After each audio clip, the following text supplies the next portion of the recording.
Prenez place bien confortablement. Bonjour, bonsoir. Bon, sur Internet, on ne sait pas si on se dit bonjour ou bonsoir, mais une chose est sûre, on est ravis de vous accueillir avec nous ce soir. La première question, comment ça va? Moi bien, je ne sais pas pour les autres. Moi très bien. Le plus possible.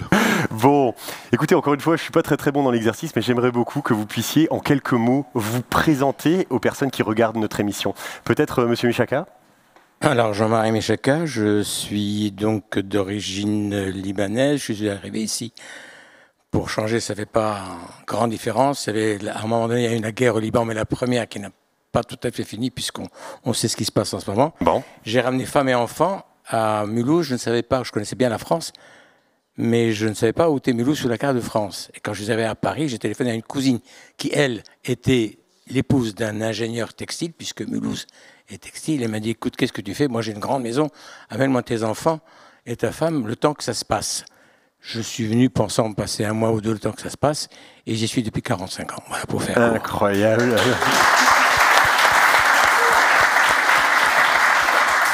On revient vers vous dans un instant et j'ai manqué à mes obligations. J'aurais peut-être dû commencer par vous, Anna, si j'avais été dans la galanterie pour vous présenter. Qui êtes-vous, Anna?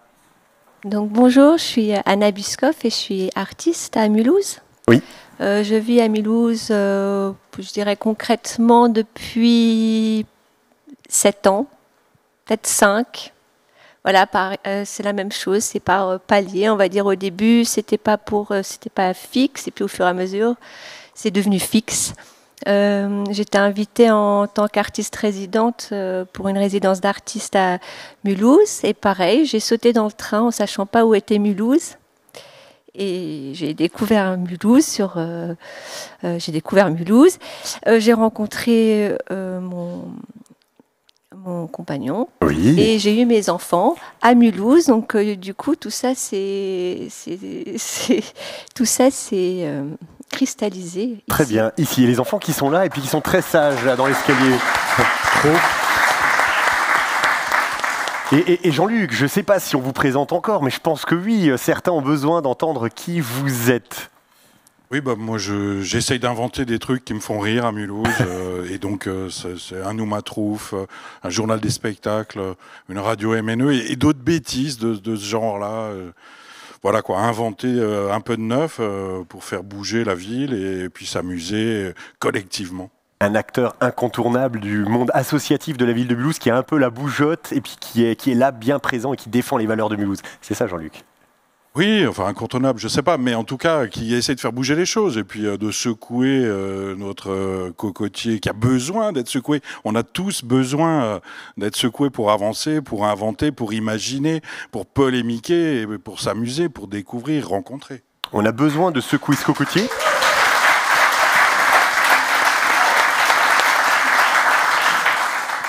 On a besoin de secouer ce cocotier. On a l'impression que Mulhouse est une ville aux possibilités illimitées.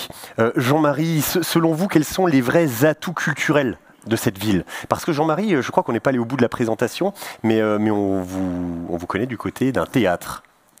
Oui, le théâtre Poche-Ruel, qui est pas loin d'ici, oui. Alors, comment répondre à votre question? Votre question, c'est culturellement parlant, moi je rejoins Jean-Luc complètement. Mulhouse m'a frappé d'abord par curieusement, son hospitalité, son authenticité et son côté électrique.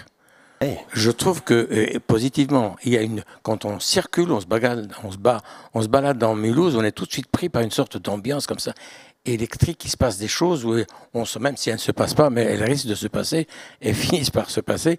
Quelque part, il y a une sorte de fièvre dans Mulhouse qui prouve combien, d'ailleurs, sur le plan culturel, l'offre que Mulhouse offre à ses Mulhousiens est inouïe, je veux dire, par rapport à tous les événements, le théâtre, les expositions, le cinéma, les événements, les motocours, enfin, il y a beaucoup de choses à Mulhouse de façon incroyable. C'est une ville, pour faire court, c'est une ville qui est moyenne, mais qui offre tous les moyens, tous les outils d'une grande ville. On a tout à Mulhouse dans un contexte tout à fait à portée de main, à portée d'humain, à portée de société. Je trouve ça, c'est très rare de trouver dans une ville moyenne tout ça. Anna, qu'est-ce que vous pouvez répondre à Jean-Marie qui parle de cette électricité, de cette ambiance, de ce qui se passe à Mulhouse et de ce champ des possibles en tant qu'artiste? Oui, il y a des champs comment on dit, des champs des possibles ou des champs Le possibles. champ des possibles ou les possibilités multiples. Les possibilités qui sont nombreuses pour les artistes, notamment un atelier qui est souvent un lieu très recherché et très souhaité pour un artiste, et de pouvoir en bénéficier ici, de pouvoir en chercher, c'est quand même un atout extrême pour pouvoir continuer une pratique. Il y a des lieux qui aussi invitent les artistes à travailler, ce qui est aussi très bénéfique pour la vie et pour la pratique d'un artiste, de pouvoir montrer le travail. Il y a aussi beaucoup de rencontres. Très bien. En fait, il y a beaucoup d'artistes dans le coin.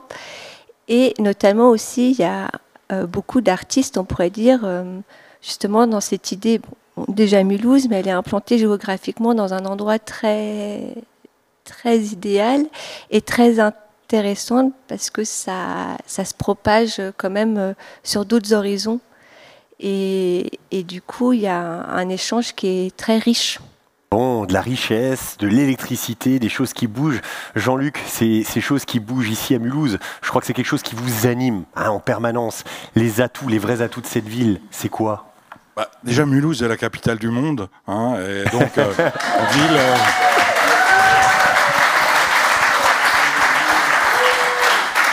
ville aux 136 nationalités, une ville où on entend des centaines de langues quand on sort, et où le monde entier est là. Enfin, c'est un truc de fou, quoi. C'est déjà là, on était déjà en Angleterre, au Brésil, au Liban, et voilà. Donc le monde entier est là, et ça, c'est un truc totalement incroyable. On le voit en se promenant. Puis après, il faut monter la Tour Eiffel de Mulhouse, le Belvédère, où tous les enfants de Mulhouse devrait absolument faire un tour pour voir un peu la ZUP de haut, la ville différemment. Enfin, le Belvédère, c'est un truc incroyable. C'est notre Tour Eiffel à nous, et parfois on oublie qu'on a des trucs incroyables à faire dans cette ville, et que c'est nettement plus drôle ici qu'à Colmar, par exemple. Tous les jeunes fuient Colmar, et ils ont raison. Ils viennent à Mulhouse. En plus, c'est tellement pas cher ici, les loyers. Pour les artistes suisses et allemands, c'est merveilleux. Ça coûte 4 fois moins cher que chez eux, donc c'est trop cool. Bon, là, si on va pas avoir une recrudescence de nouveaux artistes, et Jean-Luc, merci. Yvan, je suis ébahi de toutes ces facettes multiples de la culture. On a oublié que nous avons même un orchestre symphonique de Mulhouse. Oui. Oui. Absolument, la voix. Faut pas l'oublier. Bon, il nous coûte 4 millions de budget, un quart du budget culturel. Pour combien de Mulhousiens, on peut se poser la question. Alors qu'à côté de ça, le budget global du sport est de 8 millions. Bon. Une réponse ? Ouais, c'est un avis. Un petit avis. J'ai envie de poser la question à nos invités. Alors, je vais la poser sous une autre forme, cette question-là. Si vous aviez cette somme-là, on a le droit de rêver un petit peu. Qu'est-ce que vous en feriez demain pour la culture à Mulhouse ? On parle de 4 millions d'euros de budget. Jean-Marie ? Ça fait beaucoup, 4 millions. Il y a de quoi faire. Alors, et on est dans le rêve, là, Jean-Marie. Moi, rêver pour rêver, j'aimerais, vu la mosaïque que représente Mulhouse, le nombre de nationalités, le nombre de gens, le nombre de quartiers qui se regardent un petit peu en s'aimant, mais en se cherchant un petit peu, j'utiliserais cet argent à changer un peu de paradigme, et au lieu d'essayer, comme disent toujours, il faut qu'on apprenne à vivre ensemble, moi je changerais de paradigme et je vais faire ensemble. Au lieu de vivre ensemble, faire ensemble. Et ces 4 millions devraient servir à faire des projets qui réuniraient tous les Mulhousiens qui ne se voient pas beaucoup, qui ne se rencontrent pas beaucoup, et qui fassent des projets ensemble. À un moment donné, j'avais même eu un projet là-dessus, mais c'est pas le moment d'en parler, où quelque part les jeunes de tous les quartiers feraient, je pense que des jeunes et même des moins jeunes ensemble, travailler ensemble sur un projet précis, artistique, culturel. Il ne s'agit pas d'aller faire le tour le jardin zoologique. Il s'agit de faire ensemble. Je pense que cet argent mis à cette disposition pourrait être très utile pour encore plus homogénéiser Mulhouse et son apport. Bon, Jean-Marie. Là encore, je m'oriente vers Jean-Luc et vers Anna, peut-être dans la continuité des propos de Jean-Marie, mais que feriez-vous si vous aviez cette somme-là, hein, on fait référence à ce que disait Lavoie tout à l'heure, que feriez-vous pour la culture mulhousienne? Déjà, offrir des t-shirts à Mulhouse, c'est pas pour les niquer à chaque Mulhousien, à chaque employé de la M2A qui aime faire la guéguerre contre Mulhouse, la M2A. Et puis, repeindre la Tour de l'Europe en rouge, franchement, ça ferait tellement de bien que ça bouge un peu, en profitant pour réouvrir cette terrasse qui est fermée depuis 30 ans. Alors maintenant, ça fait 4 ans qu'elle appartient à la ville de Mulhouse. Peut-être que... elle va rouvrir un jour, voilà. Donc, et puis donner des objets pour montrer qu'on peut être fier d'être mulhousien, parce que parfois on a un peu de mal à trouver des goodies, des objets vive Mulhouse, et ça, on en a absolument besoin, je crois, de pouvoir frimer et rencontrer des gens, ou bien Pétasse d'Alsace, un merveilleux t-shirt qui peut changer votre vie, mais on n'arrive pas à le trouver. Voilà. Enfin, donner aux Mulhousiens la possibilité d'être fiers de leur ville en dépensant un peu de sous, voilà, 4 millions. Aussi, vite fait, réouvrir la piscine Curie quand même, parce que c'est terrible. Alors, Strasbourg a trop d'argent, donc ils ont claqué 30 millions pour retaper exactement la même piscine. Ils ont à la Cruteno, hein, je ne sais pas si vous voyez, c'est exactement la même que la piscine Curie. Hein. Maintenant, il serait transformé en truc de loisir. Bon, alors Mulhouse, on a moins de sous, mais réouvrons ce machin et interdisons à M2A de décider quelles piscines ont le droit d'être ouvertes à Mulhouse. Bon, bah, je la... Ah, on peut applaudir.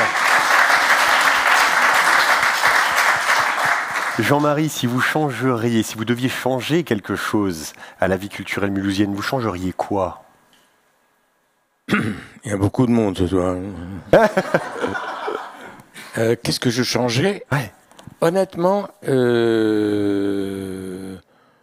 pas grand-chose. Mais je ne veux pas être angéliste ni simplement être lénivien. Non, pas grand-chose. Je pense que Mulhouse a un potentiel extraordinaire, qu'il faudrait qu'elle l'exploite, qu'elle le sache.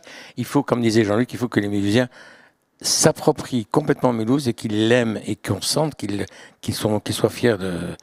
Voilà, si j'ai quelque chose à dire pour Mulhouse, de façon à ce que ce Mulhouse devienne demain aussi bon qu'avant, voire mieux, il faut que les Mulhousiens s'aiment et aiment leur ville un peu plus. C'est un message d'amour et ça s'applaudit aussi, je crois.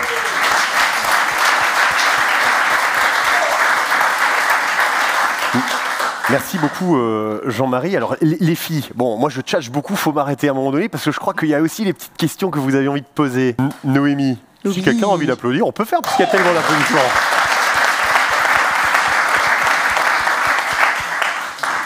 C'est quoi votre prochaine sortie culturelle de prévue?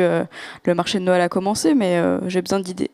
Justement, à force de partager des trucs comme ça, j'ai fait un calendrier en ligne là parce que c'est plus simple pour partager justement qu'est-ce qu'on fait ce soir.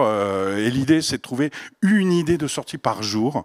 Hein, et donc, alors je sais pas exactement quel jour on est, mais il y a plein de choses qui se passent. Je sais pas, moi, il y a la Comète à Ézingue qui fait un spectacle avec des musiciens au milieu d'une déchetterie qui font de la musique avec des déchets. Voilà, il y a les Onuma, il y a les comment ça s'appelle, Rock After Work. C'est une fois par mois des concerts rock gratuit tôt, comme ça les vieux comme moi peuvent aller se coucher tôt, hein, et donc ça ouvre à 18h30, le concert c'est 19h30, c'est une fois par mois, et puis les groupes viennent de partout, même d'Alsace, enfin, voilà, il y a plein de choses, et donc c'est mulhouse365.com, le nom de domaine que j'ai acheté pour partager toutes les idées de sortie, quoi, pour pouvoir sortir tous les jours, tous les soirs, tout le temps. Bon, mulhouse365.com. On va essayer d'afficher ça au bas de l'écran pour pouvoir avoir toutes ces sorties culturelles. Encore une fois, là, merci Jean-Luc pour ces éléments. Bon, Jean-Marie, vous êtes toujours bien ancré au théâtre Poche-Ruelle. Donc les sorties futures, c'est au théâtre Poche-Ruelle? Sûrement, mais du cinéma. Moi, je vais essayer quand j'aurai des soirées libres. C'est le cinéma qui en ce moment, il y a de très très bonnes choses qui sont prévues, qui m'attirent beaucoup. On est au moment où il va falloir qu'on dise au revoir et merci à nos 3 invités. Alors véritablement, merci à vous. C'était un vrai plaisir et franchement le temps passe beaucoup trop vite avec vous trois là installés dans ces fauteuils et dans ces canapés. Merci pour votre présence ce soir.